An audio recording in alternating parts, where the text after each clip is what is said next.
Hey y'all, Chris here, and let's talk about FOMO. I would like to talk about FOMO. And what is FOMO? What's the good parts of FOMO, the bad parts of FOMO, and how to do a balance. Part 1. What is FOMO? So, FOMO is fear of missing out. And this is a common occurrence that has happened more recently than not. In 2013, it was acknowledged by the Oxford English Dictionary and has been put in the dictionary. And the definition is as follows: anxiety that an exciting or interesting event may currently be happening elsewhere, often aroused by social media posts. So what that means is, say that I don't want to go to a party. I'm sick, I don't feel well, it's a lot of money, whatever.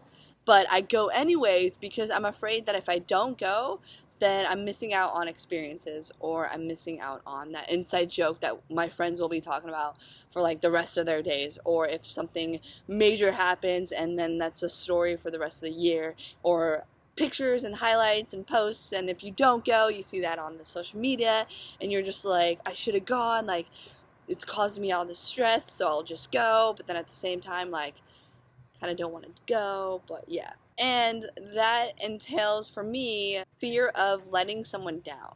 Fold? Which means to me, if I don't go to this event that I've already said that I wanted to go to, and I will let myself down because I'm missing out on the amazing experiences that are happening, but I'm also letting someone else down that I already said yes to. And even though I know in my world, if one of my friends or partners or family or whatever said that I don't want to go, I'm not feeling well, or whatever the situation may be, I would be like, well, don't go. I don't want you to have a bad time. Just do what you got to do. But I don't show myself that same respect going forward. Part 2, the good. So I would like to say that there are some good parts of having FOMO. It gives me the push I need to have really good experiences, or get to notice things that I wouldn't have noticed before. The reason why I watch Stranger Things is because I heard of all these people, talking about it and saying like, oh, this is an amazing thing or whatever. And so I watched it because I didn't want to miss out on this cultural phenomenon that would happen in 2016. Watched it, loved it, I told my friends about it, and yeah, I really, really enjoyed it. So that was a good. Another thing is I recently went to a gathering that I wasn't going to go to. I wasn't really feeling it. I wasn't wanting to like go and go hard or whatever. And usually I just don't. I just go back home and like go sleep or whatever, because it was a long work weekend. And my friend was like, oh, well, okay, like if you don't want to go, it's okay, but at the same time, I didn't want to miss out on this opportunity and experience and connecting with new people. So I went, and although I wasn't feeling it in the beginning, I loosened up and I had an amazing time. Like, these people were great. Like, we almost tried to play a card game.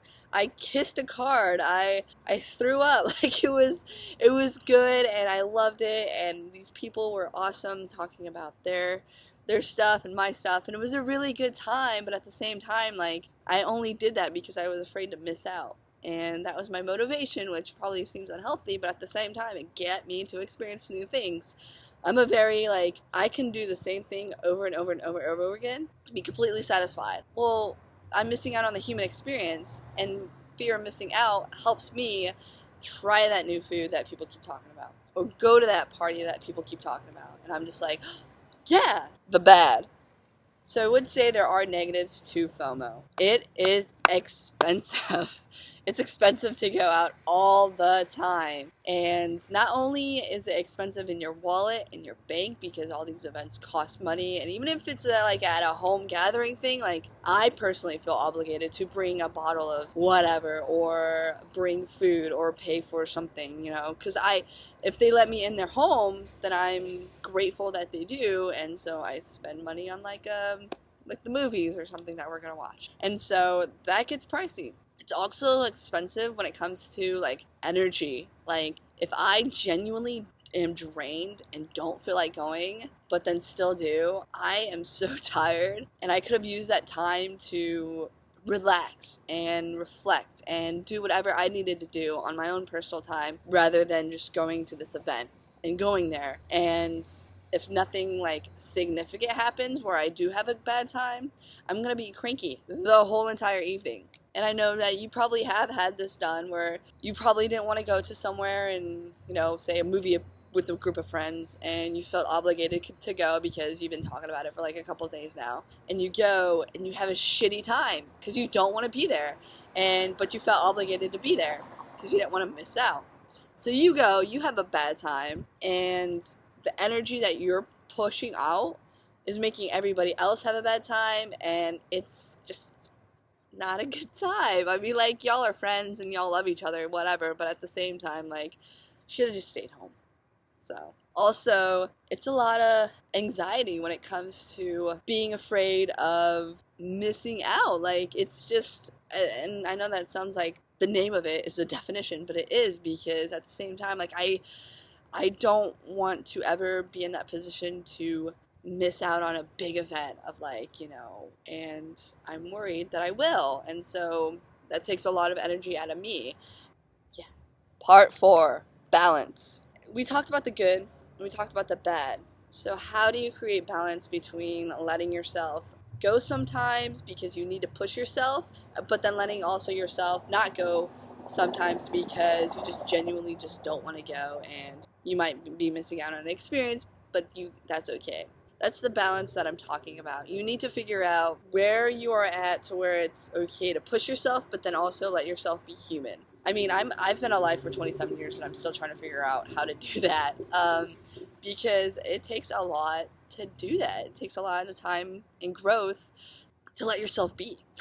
So that's the real trick of it, right? Is to figure out the balance between pushing yourself, but then letting yourself be.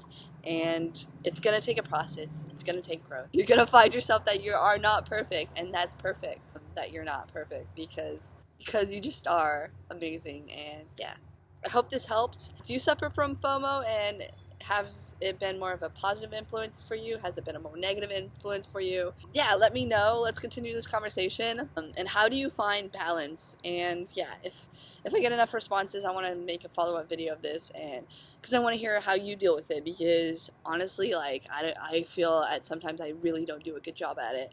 And yeah, so my social media is at the bottom. Let's continue this conversation. Message me, comment me, whatever you feel more comfortable. Yeah, FOMO is a thing, but with the right kind of situation, we can make it balance and work out. So yeah, bye.